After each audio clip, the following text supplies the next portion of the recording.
26 ವರ್ಷಗಳ ನಂಬಿಕೆ, ಲಕ್ಷಾಂತರ ಸಂತೋಷದ ಮದುವೆಗಳು. ಕನ್ನಡ ಮ್ಯಾಟ್ರಿಮನಿ ಡೌನ್ಲೋಡ್ ಮಾಡಿ. ನೋಡಿ, ಈಗಾಗಲೇ ನಮ್ಮ ಮುಖ್ಯಮಂತ್ರಿ ಸ್ಪಷ್ಟೀಕರಣ ಕೊಟ್ಟಿದ್ದಾರೆ. ಯಾವುದೇ ಗ್ಯಾರಂಟಿನ ಕ್ಯಾನ್ಸಲ್ ಮಾಡುವಂಥ ವಿಚಾರನೇ ಇಲ್ಲ. ಗ್ಯಾರಂಟಿ ಇದರಲ್ಲಿ ಈಗ ಗೃಹಜ್ಯೋತಿ ಕೇಳ್ತಾ ಇದೆ, 1,64,00,000 ಫಲಾನುಭವಿಗಳಿಗೆ ಈಗಾಗಲೇ ಕೊಟ್ಟಿದ್ದೀವಿ.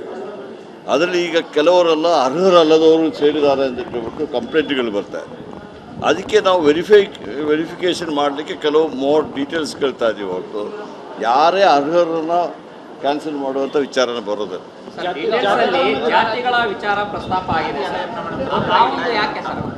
ನೋಡಿ, ಎಲ್ಲ ಫಾರ್ಮಲ್ಲಿ ಸಮೇತ ಜಾತಿ ಕೇಳ್ತಾರಲ್ಲ, ಒಂದು ಸೆನ್ಸಸ್ ಮಾಡೋದಾದ್ರೆ ಕೇಳಿದ್ದಾರೆ.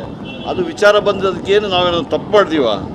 ಜಾತಿ ಕೇಳಿದ್ವಿ, ನಾವು ಜಾತಿ ಆಧಾರದ ಮೇಲೆ ಯಾವುದೇ ಇದನ್ನು ಗೃಹಜ್ಯೋತಿ ಇದು ಕೊಡ್ತಾ ಇಲ್ಲ, ಜಾತಿ ಆಧಾರ ಬರೋದಿಲ್ಲ. ಆದರೆ ಕಾಲಮ್ ಕೇಳ್ತೀವಿ, ಬೇರೆ ಆಧಾರ್ ಕಾರ್ಡು ನೀವು ಕೇಳ್ಬೋದು.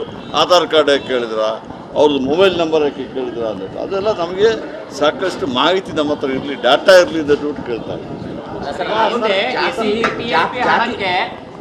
ಜಾತಿ ಪ್ರಮಾಣ ಪತ್ರ ಎಲ್ಲರ ಹತ್ರ ಇರಲ್ಲ ಸರ್. ನಾವು ಪ್ರಮಾಣ ಪತ್ರ ಕೇಳಲಿಲ್ಲ, ನಾವು ಅವ್ರ ಜಾತಿ ಕೇಳಿದ್ವಿ ಹೊರತು ಯಾರದೇ ಜಾತಿ ಪ್ರಮಾಣ ಪತ್ರ ಕೇಳಲೇ ಇಲ್ಲ. ಈಗ ನನ್ನ ಜಾತಿ ಕೇಳಿದ ಕ್ರಿಶ್ಚಿಯನ್ ಪ್ರಮಾಣ ಪತ್ರ ನಾನು ಕೇಳ್ತೀನ? ಇನ್ನೊಬ್ಬರು ಒಕ್ಕಲಿಗರು ಇರ್ತಾರೆ, ಇನ್ನೊಬ್ಬರು ಕುರುಬರು ಇರ್ತಾರೆ, ಪರಿಶಿಷ್ಟ ಜಾತಿ ವರ್ಗದವ್ರಿಗೆ ಸೇರಿದವ್ರು ಇರ್ತಾರೆ. ಅದಕ್ಕೆ ಪ್ರಮಾಣ ಪತ್ರ ಕೊಡಬೇಕಾಗಿಲ್ಲ, ಅವರು ಹೇಳಿದ್ರೆ ಸಾಕು.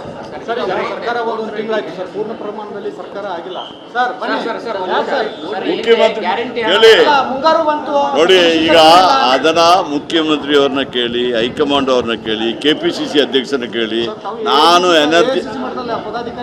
ನೋಡಿ, ನಾನು ಪದಾಧಿಕಾರಿ ಇಲ್ಲ, ನಾನು CEC ಮೆಂಬರ್ ಇದ್ದೇನೆ. ಎಲೆಕ್ಷನ್ ಕಮಿಟಿ ಎಲೆಕ್ಷನ್ ವಿಚಾರದಲ್ಲಿ ಬರ್ತದೆ. ಅದು ಎಲೆಕ್ಷನ್ ಕ್ಯಾಂಡಿಡೇಟನ್ನ ಫೈನಲೈಸ್ ಮಾಡೋದ್ರಲ್ಲಿ ಕಮಿಟಿಯಲ್ಲಿ ಇದ್ದೀನಿ, ಗೊತ್ತಾಯ್ತಲ್ಲ. ಅದರ ವಿಚಾರ ಕೇಳಿದ್ರೆ ನಾನು ಆನ್ಸರ್ ಮಾಡ್ತೀನಿ. ನೋಡಿ, ಈಗಾಗಲೇ ನಮ್ಮ ಮುಖ್ಯಮಂತ್ರಿ ಸ್ಪಷ್ಟೀಕರಣ ಕೊಟ್ಟಿದ್ದಾರೆ.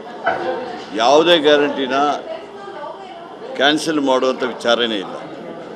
ಗ್ಯಾರಂಟಿ ಇದರಲ್ಲಿ ಈಗ ಗೃಹಜ್ಯೋತಿ ಕೇಳ್ತಾ ಇದೆ, 1,64,00,000 ಫಲಾನುಭವಿಗಳಿಗೆ ಈಗಾಗಲೇ ಕೊಟ್ಟಿದ್ದೀವಿ. ಅದರಲ್ಲಿ ಈಗ ಕೆಲವರೆಲ್ಲ ಅರ್ಹರಲ್ಲದವರು ಸೇರಿದ್ದಾರೆ ಅಂತ ಹೇಳ್ಬಿಟ್ಟು ಕಂಪ್ಲೇಂಟ್ಗಳು ಬರ್ತಾಯಿದೆ. ಅದಕ್ಕೆ ನಾವು ವೆರಿಫಿಕೇಷನ್ ಮಾಡಲಿಕ್ಕೆ ಕೆಲವು ಮೋರ್ ಡೀಟೇಲ್ಸ್ ಕೇಳ್ತಾ ಇದ್ದೀವಿ ಹೊರತು ಯಾರೇ ಅರ್ಹರನ್ನು ಕ್ಯಾನ್ಸಲ್ ಮಾಡುವಂಥ ವಿಚಾರನ ಬರೋದಿಲ್ಲ.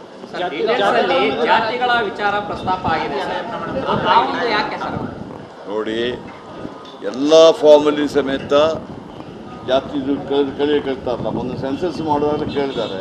ಅದು ವಿಚಾರ ಬಂದದಕ್ಕೇನು ನಾವೇನು ತಪ್ಪು ಮಾಡ್ತೀವ? ಜಾತಿ ಕೇಳಿದ್ವಿ, ನಾವು ಜಾತಿ ಆಧಾರದ ಮೇಲೆ ಯಾವುದೇ ಇದನ್ನು ಗೃಹಜ್ಯೋತಿ ಇದು ಕೊಡ್ತಾ ಇಲ್ಲ, ಜಾತಿ ಆಧಾರ ಬರೋದಿಲ್ಲ. ಆದರೆ ಕಾಲಮ್ ಕೇಳ್ತೀವಿ, ಬೇರೆ ಆಧಾರ್ ಕಾರ್ಡು ನೀವು ಕೇಳ್ಬೋದು. ಆಧಾರ್ ಕಾರ್ಡ್ ಯಾಕೆ ಕೇಳಿದ್ರ, ಅವ್ರದ್ದು ಮೊಬೈಲ್ ನಂಬರ್ ಯಾಕೆ ಕೇಳಿದ್ರ ಅಂದ್ಬಿಟ್ಟು ಅದೆಲ್ಲ ನಮಗೆ ಸಾಕಷ್ಟು ಮಾಹಿತಿ ನಮ್ಮ ಹತ್ರ ಇರಲಿ, ಡಾಟಾ ಇರಲಿ ಅಂತ ಕೇಳ್ತಾರೆ. ಜಾತಿ ಪ್ರಮಾಣ ಪತ್ರ ಎಲ್ಲರ ಹತ್ರ ಇರಲ್ಲ ಸರ್. ನಾವು ಪ್ರಮಾಣ ಪತ್ರ ಕೇಳಲಿಲ್ಲ, ನಾವು ಅವ್ರ ಜಾತಿ ಕೇಳಿದ್ವಿ ಹೊರತು ಯಾರದೇ ಜಾತಿ ಪ್ರಮಾಣ ಪತ್ರ ಕೇಳಲೇ ಇಲ್ಲ. ಈಗ ನನ್ನ ಜಾತಿ ಕೇಳಿದ ಕ್ರಿಶ್ಚಿಯನ್ ಪ್ರಮಾಣ ಪತ್ರ ನಾನು ಕೇಳ್ತೀನ? ಇನ್ನೊಬ್ಬರು ಒಕ್ಕಲಿಗರು ಇರ್ತಾರೆ, ಇನ್ನೊಬ್ಬರು ಕುರುಬರು ಇರ್ತಾರೆ, ಪರಿಶಿಷ್ಟ ಜಾತಿ ವರ್ಗದವ್ರಿಗೆ ಸೇರಿದವ್ರು ಇರ್ತಾರೆ. ಅದಕ್ಕೆ ಪ್ರಮಾಣ ಪತ್ರ ಕೊಡಬೇಕಾಗಿಲ್ಲ, ಅವರು ಹೇಳಿದ್ರೆ ಸಾಕು.